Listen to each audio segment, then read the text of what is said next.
Hello, everyone, and welcome back to Clearwater, Minnesota for the Preserve Championship. Designed by LeVisca Disc Golf, we are here at the Airborn Disc Golf Preserve Black Bear course. This place is phenomenal. Less than 600 days of its existence, and it is already a top-notch course. Garrett Gurthie is sitting on a 4-hole birdie streak and is in the lead, one clear of Isaac Robinson right now, 18 under. But he is being trailed closely by Bradley Williams, James Conrad, Kyle Klein. I mean, you name it, there are a ton of names on that leaderboard that are all capable of making a big jump here on the back nine. Yeah. Oh, BigBarri commentary also, sorry. Hi.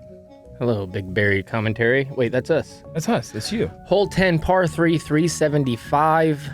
I mean, what else can you say about it that we have already said? It's just perfect. It's a beautiful hole. It really is. Isaac's starting with that bogey-free streak. He might be coming after that double G, no bogeys sort of deal.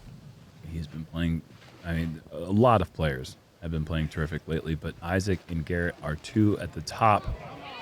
Garrett throwing mid-range. So high, trusting that the air bounce was going to happen. That was beautiful.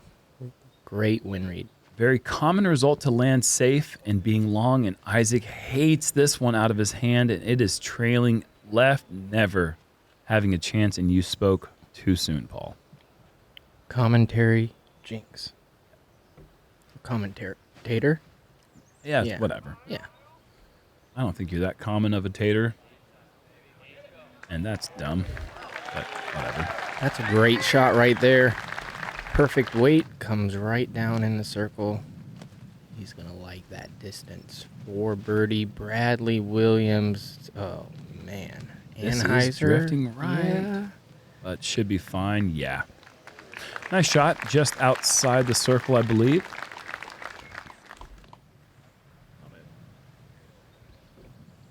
So Isaac having to essentially re-tee minus about 60 feet off the MPOT, and he is going long. Like I said, a very common collection area for a lot of these shots.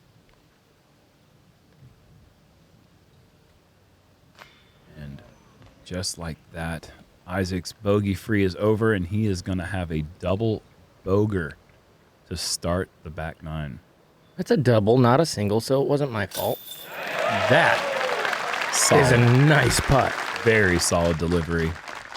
Great height, nose angle, zero wobble, right side, perfect.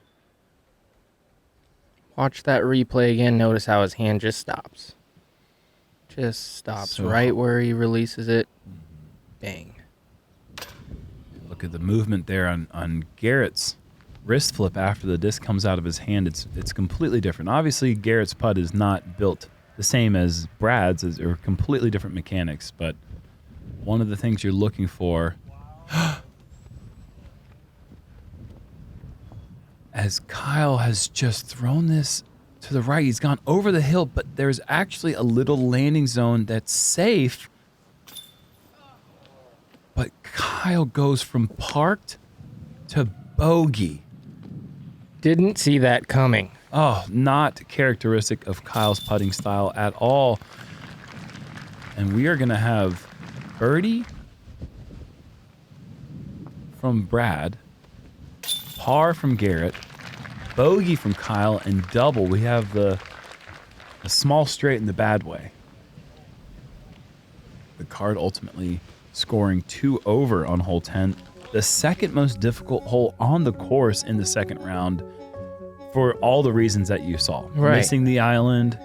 And we kind of called it yesterday. We were saying that was going to play out kind of that way as an over par hole, and now you see why. Hole 11, par 4, 760. That little bunker right there is honestly a sweet spot. Mm-hmm. Not for your footing, but to make this angle into the green and the gap to get to the green as big as possible.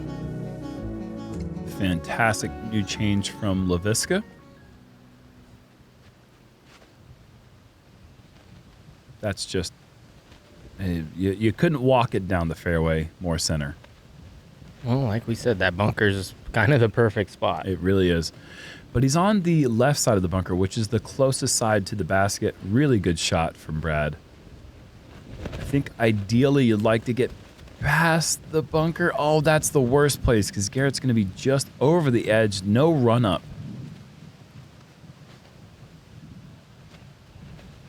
And it is a shame for shots like Garrett's. They're just so pretty and not getting the reward. That is perfect. Yeah, that's better than perfect. That is so good. Oh, so far. Around the bunker is absolutely ideal. A little bit early here. And that's going to take I think a sidearm flex shot maybe. Mm-hmm. You can throw a backhand, but it makes the gap so tight. What's Garrett going to... He's yanked this to the right. And it's hit a hard tree. Kicks back to the middle, though. Pretty good kick.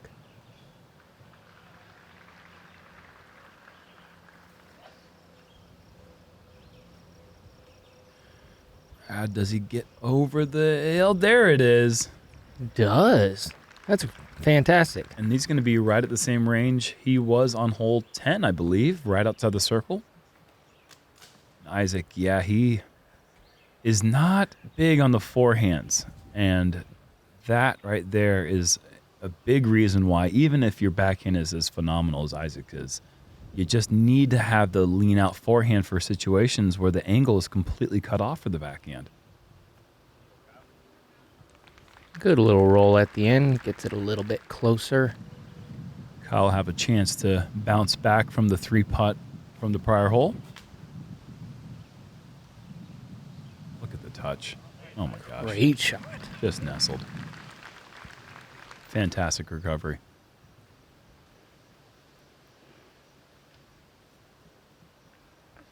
Nothing to it for Garrett.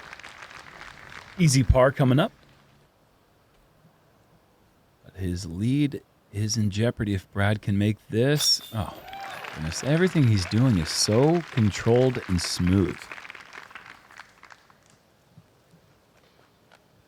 Making it look easy. It is not. That hole is not easy.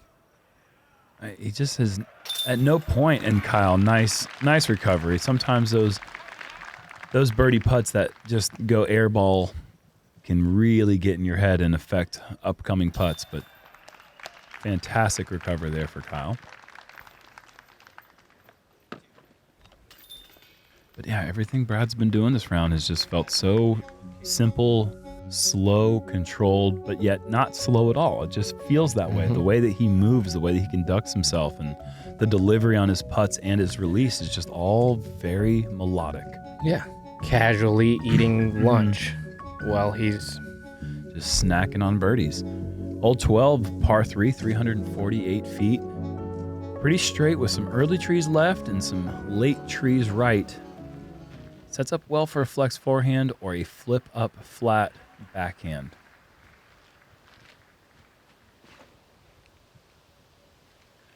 Brad pushing this to the right side. That's a layup coming up. You don't think he'll get a little tempted? I don't think so, just because the green is so sloped behind the basket as Kyle's coming in with a lot of speed. This needs to hit the hill. No, he's in the Mississippi.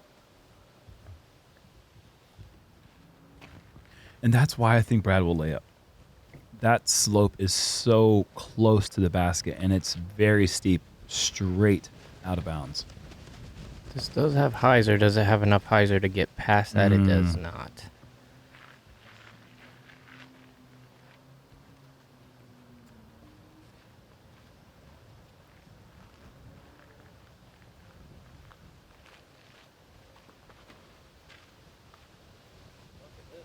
Isaac, that's a very similar shot to Kyle's, but with more sit, probably a slower disc, setting himself up for a very scary putt from the edge of the circle, but a birdie putt is great on 12. Yeah, he's far. Yeah, that's a no-brainer. Yep, and a good layup.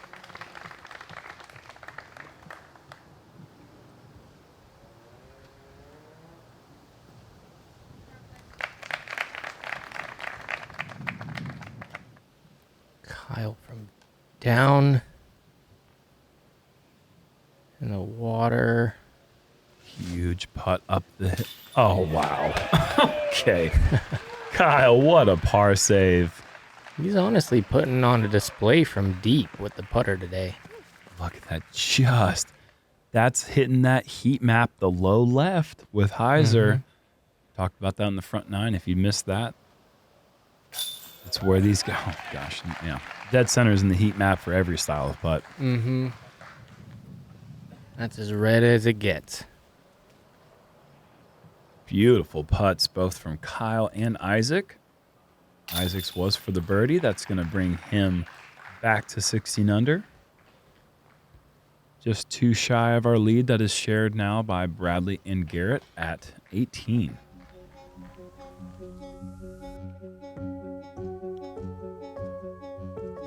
Hole 13, par 3, 329. Sidearm's going to be the shot, but you do see people try to fit a Anheuser left to right drifter into the green. And that's about it. You don't want to go too far right. You can get in those trees and have a really awkward look, awkward stance. Trick is this tee-pad slick, and if you're Isaac, that branch. Yep. Isaac and James Conrad are thinking about that branch right there, because that is the one thing that's really in the way if you hit that gap from turning your drive over perfectly. Plenty of width. Yeah, wide enough for sure. Does it have a little too much on it? Oh, that's pretty good. But as good as he's been putting. Yeah, that should be cake.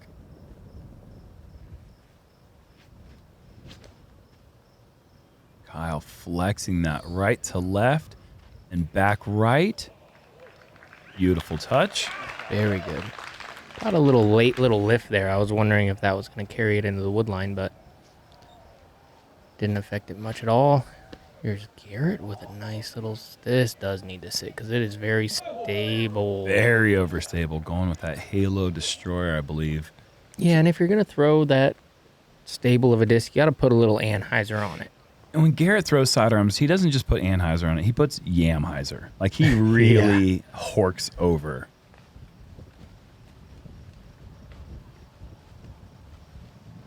That is another good delivery. Yeah, him and Garrett are having a nice battle here. Let's see if Garrett can find some magic from in the woods here. Garrett usually requires a good bit of height with his style of putt. He is straddled out low. Does he have the ceiling? Almost. Oh. That was a half inch. Hasn't missed too many in the circle in this hot run he's been on lately.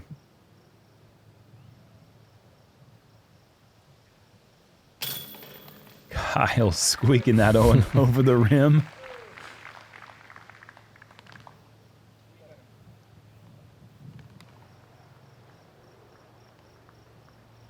Isaac cleaning up the par. So, for the first time, Bradley Williams in solo first place right now. 19 under. Good position to lead the charge in first to 20 under. Looking at hole 14, which is a par 4. It's 697 feet. The big thing here is staying safe off the tee and not just avoiding the out of bounds that's left. If you go into the wood line on the right, it basically serves as an OB stroke because that is a very thick rough. Have to carry the disc at least 350 to be in good position. Yeah, whatever your most comfortable, accurate distance, you can throw it here. Because it allows you to have that kind of comfortableness to whatever your best shot is that goes straight, throw that one right here. Whether it's a mid-range, you could even throw putter and be in position. Kyle drifting this one right. Can he get some love and kick back? He can. Still, that close to the edge is difficult. Right. Now, I feel like that's why on this hole you see a bunch of different variations of shots. Isaac choosing to swing from left to right. This needs to get down. Needs to sit. I don't think it will. No. It essentially got all the distance, though, so he will be able to throw. I think he'll only be 280 or so to the pin from where that went out of bounds. I feel like there's a notion sometimes where people at home think like, well, why didn't he just throw a mid-range or blah, blah, blah. Right, because the wind or other reasons. Right. It's because these guys are so good, they're going to throw what they think is the best shot for the hole. Which Absolutely. And Garrett, Garrett Gurthie has made a very crucial error. A surprising error to make. He wasn't playing anything to attack the pin. Didn't need that much distance and tried to get a little bit too cheeky perhaps. And yeah, I think maybe had to do with the stance. That was a very awkward stance, and we don't practice those all the time, so you gotta be patient and creative. Yep. Brad, a big opportunity with this approach looking very nice to extend that lead, and it looks to be pretty much secure here. Yeah, right on the number. Got it to stop pin high. That's what we're looking to do here. Isaac. I don't know why I keep saying we're. It's what he's looking to do there. Yes, I mean, but you know. I could say it once, but not like 3 times in a row. I'm going to get killed in the comments. They understand. I mean, you're a professional disc golfer. I feel like we feel what they feel. We absorb the tension, the elation, all of it. Kyle with a nice... Well, me and Kyle will lay that one up to about, 3 feet. Bradley Williams, this is a momentum putt here. I mean, he is now officially on fire with that make. I think he's been officially on fire since hole 1. Yeah, but it's different when the other guy's about to take a big number. And then your fire is like just smoldering. And that is, I mean, certainly not the putt he was looking for, but very difficult with that wind ripping up the hill. This is no easy gimme for Garrett even. Oh, my goodness. Disaster. Oh, with the crosswind and that.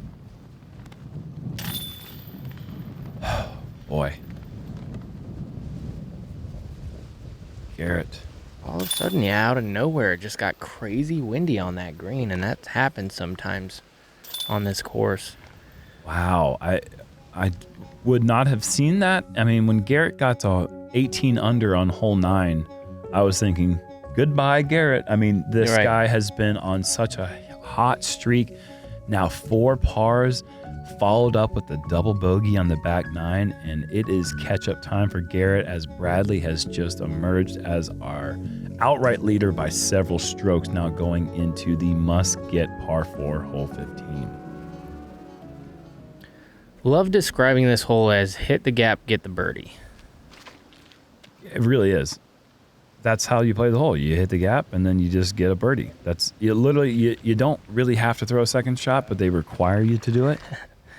I mean, the second shot can be tricky, but at this level, these guys, if they hit the gap, they should be getting up and down from that spot. And if they don't, then it's a mistake that doesn't happen often. That shouldn't happen. Yeah, that shouldn't happen. But mistakes happen all the time. Usually what will happen is the upshot will then drift left a little bit too far, and you have a tricky upshot up the hill.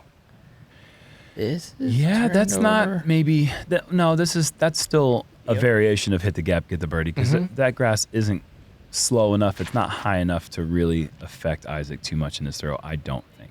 Agreed. That's just your typical 530, 4 feet off the ground, or not even 3 feet off the ground. Yeah. Pretty normal for most human beings to be able to do that.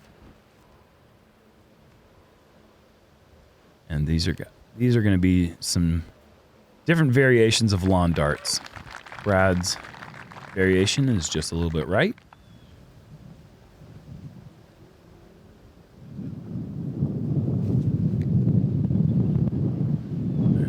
And this one's getting caught up in the wind a bit. Okay, so not necessarily a gimme. Nope. But outside the circle. we definitely saw the wind kind of pick up there, pick his disc up. Definitely tougher with the high grass as well. All bets are off when the wind is swirling, and right now you can see that just took Kyle's approach right out of the line that he was looking for.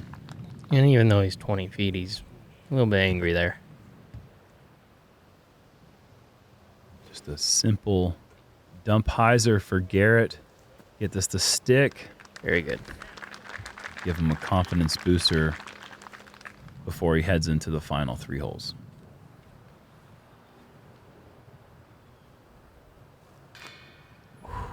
That looked good for a long time. Low branch kind of got him there. Kyle coming up right again.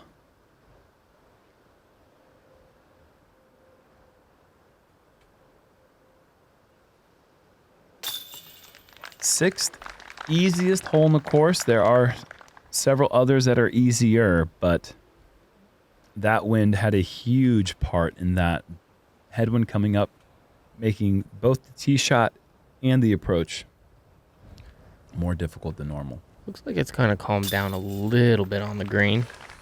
There's a good putt, like usual, from Brad this round.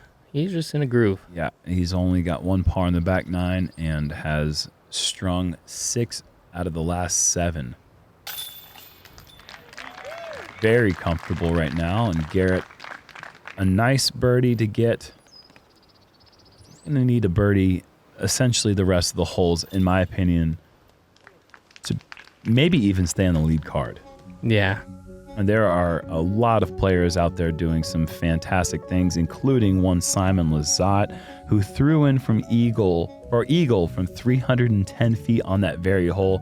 You had a firsthand look at that one as you're caddying for Simon. Mm-hmm. Pretty amazing stuff. Very amazing. I mean, that's what he does, though. It seems like every tournament he has one that goes in from deep. And that's the same card as Calvin, who threw in for eagle on hole 9. So all sorts of excitement coming from the 3rd card. Yes, but let's get into hole 16 here. 402 feet. Straight headwind. Straight headwind, and Brad, fantastic shot right there again. Wow, what control. I mean, he's putting himself in that really testy range with the putter. Yep. But he's been up for the challenge every single time. Garrett doing what you need to do and release with all hyzer going into this headwind. And a good fight back. He's going to find himself on the tailwind side, which is where you want to be.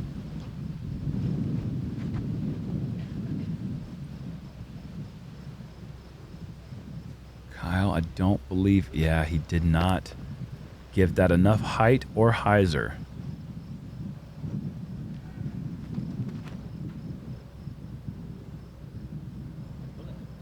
It's flip for a second, but it's trying to fight back. Yeah. Very good. Great shots. I was afraid for 1 second, but that thing must be extremely overstable. It's wild the difference between the way this hole played in round 1 and round 2. You could throw a putter off the tee and get there in round 1. And in round 2, these guys are going most overstable driver thrown hard. And Isaac holding on the left side of the basket, a nice birdie to get in this wind.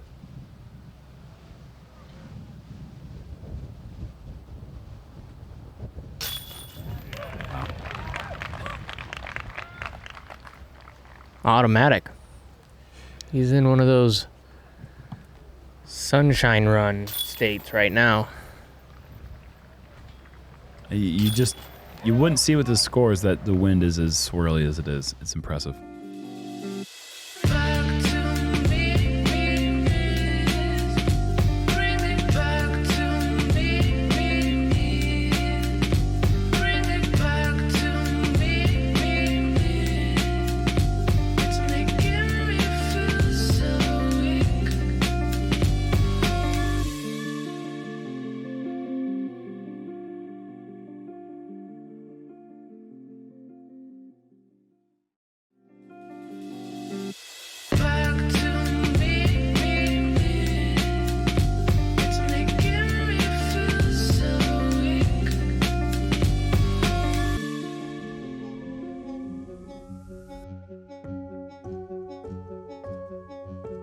And while we were away, Paul and I were just discussing how boring it is, how Brad's just making putt after putt. It's just so repetitive, you know? Yawn. Yawn. Not exactly. It is windy today, and the score that he's posting right now through 16 holes is really good. It is really, really good. And it's unbelievable how easy he's making it look. I mean, look at that scorecard. This is the lead card. It's not often that you don't see that you see one person just look at the killing and no red on his card on that back nine. Wow. Everybody else is struggling a little bit here and there. Isaac's still not struggling. Still playing great right there. But now he's 5 clear. There is a bit of a what's the derby, the monster truck rally? I don't know. There's something going on that's just on the other side of the road from where we are, and that's what that loud noise you're hearing. It's a bunch of trucks. Demolition derby. Thank you. What a grouping from our card here. With that wind blowing and that gap seeming so difficult, Garrett delivering a great putt.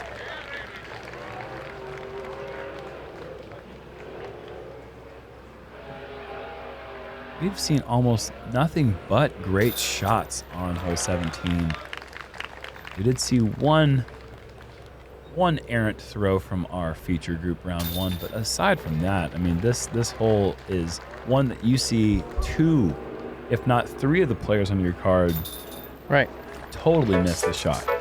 Demolition derby time for that hole. With the trees. And we get a star frame on 17, brings us to hole 18.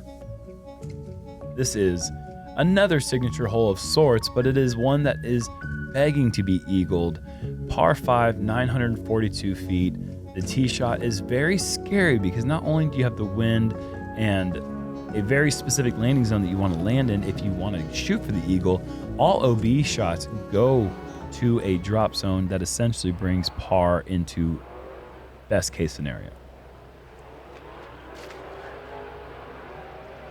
Brad, no fear here. Wow, playing the Anheuser towards the water just to get the big distance.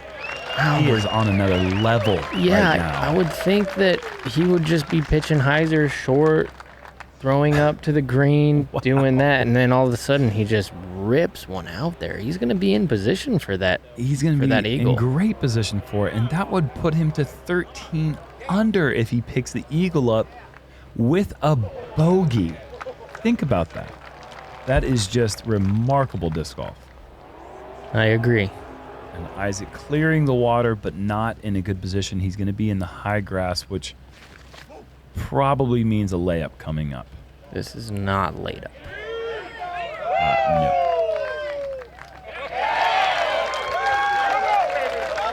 Just a cool 540.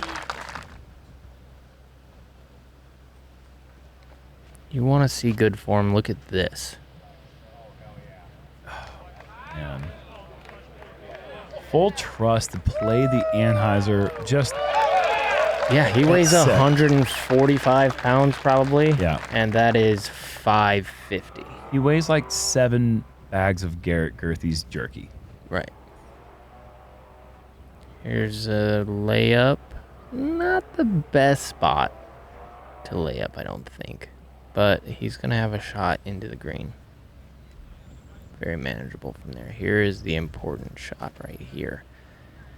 Does he get it over? He does. Oh, beautiful. Once again. We've seen him make a few of those this round, huh, Paul? I think so. That to go 13 under after the 12 under starting round, he'll have a look to get to 25. In the wind that we've seen, remarkable stuff. Look at Kyle going straight at it, cresting the hill, 23 feet away for his eagle.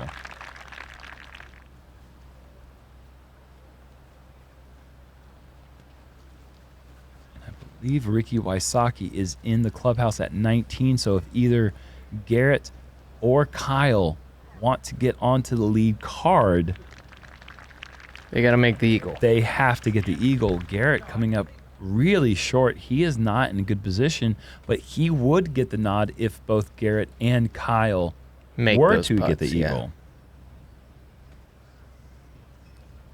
That's just because that would be back-to-back ties, and Garrett's got Kyle Klein and PDJ number by about a decade and a half.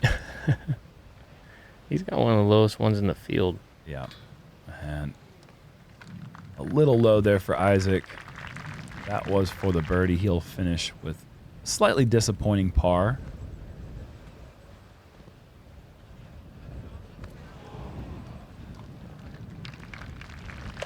Just a tap-in birdie for Garrett for 13 under par. Brad and the distance he has created from his card. And it's only going to be a birdie, but my goodness, what a round from Bradley Williams showing the goods. And that was a good putt. It could have lifted. And good thing that putt didn't lift. Yeah. Kyle Klein in for eagle. That is going to put him on final round lead card coverage here on Jomez with Bradley. And we'll get to the two other guys that worked their way up onto the card as well as Garrett. A little bit of a hiccup there in the beginning of the front nine. Overall, not a bad round in the wind. Some good camaraderie there. My goodness, the story of the day has to be Bradley Williams and his insane, almost blacked out back nine, just the one par on hole 12. But that wasn't even the hot round of the day. It was tied with Simon Lizotte, who works his way up 3 shots shy of Bradley's pace at 24. And James Conrad going back-to-back 10 unders. He's at 20. And we've just got one round left, Paul. Yes, we do. I mean, that was impressive. I think he was just cool like the other side of the pillow right there. If he can keep that up, it's going to be a battle tomorrow without a doubt. But 3 clear, he shoots another one of those. Someone's going to have to do something real special to catch him. So I'm looking forward to it. Remember to like and subscribe. Jerm, this has been awesome. Yeah, this has been really, really good. One round remaining here in Clearwater. I don't want to go. This place is absolutely beautiful. It's a treat to be here. Kayla Viska has done a wonderful job of just putting together an incredible event. Hats off to anyone involved. We will see you guys tomorrow for the final round and the conclusion of the Preserve Championship.